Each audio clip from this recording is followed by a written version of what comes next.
Syria's ambassador to Iraq has defected to the opposition and denounced President Assad in a televised statement. Nawaf Fares is the first senior diplomat to abandon the Assad government after 16 months of bloody uprising. He's a Ba'ath Party loyalist and former governor of several Syrian provinces. His defection comes as the UN Security Council makes a new attempt to bring an end to the violence.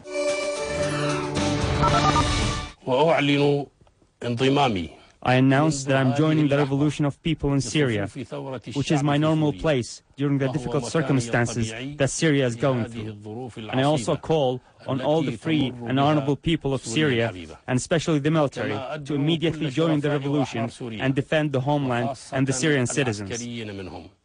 Ambassador Al-Fares is the highest-ranking diplomat to leave the Syrian regime. Al-Fares also resigned from the ruling Ba'ath Party. He was a respected Sunni Muslim who, in 2008, became the first Syrian ambassador to Iraq in 26 years.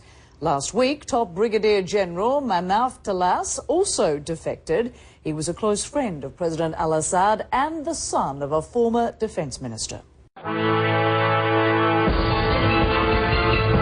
Syria is to be subject to another UN resolution vote. The US, the UK, France and Germany are preparing a text which would give Syria a 10-day ultimatum to halt heavy arms fire or face economic and political sanctions.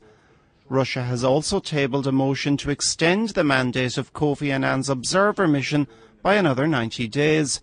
That mission, already suspended for the past 3 weeks, is set to expire on July 20th. But a chink of light in a possible political solution is appearing.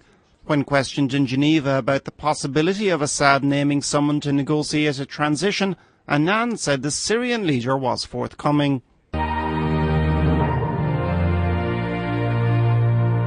A grim assessment from the Special Envoy Kofi Annan. We had not been successful so far. We have so far not succeeded in ending the violence and moving forward. A key part of the UN observer mission in Syria was to stop the violence, but instead it has increased. The mission will next week have a new set of marching orders, but it's unclear just how different they will be from the last 3 months, and if their access will improve. Annan briefed the Security Council for the last time before the original mission's mandate expires on July 20th. The Council now has to decide how and if the mission will be changed. Russia backs a plan that updates the current mandate in light of restricted access, and are against including Chapter 7 references that gives more power to the resolution by including the threat of sanctions.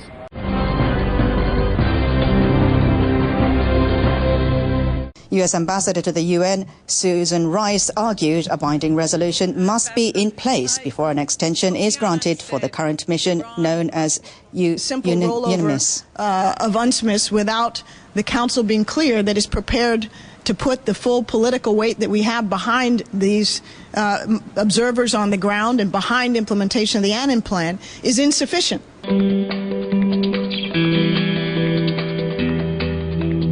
Russia says Tehran and its ties with Damascus can play a part in relaunching Annan's stalled peace effort. If we want to show all parties who have influence, and Iran is among those who has influence, we need to bring them at the table, disregarding what we think about their orientation or ideologies.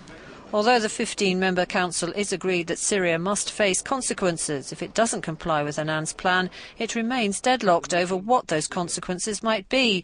While the US is leading calls for sanctions, Russia is still saying no.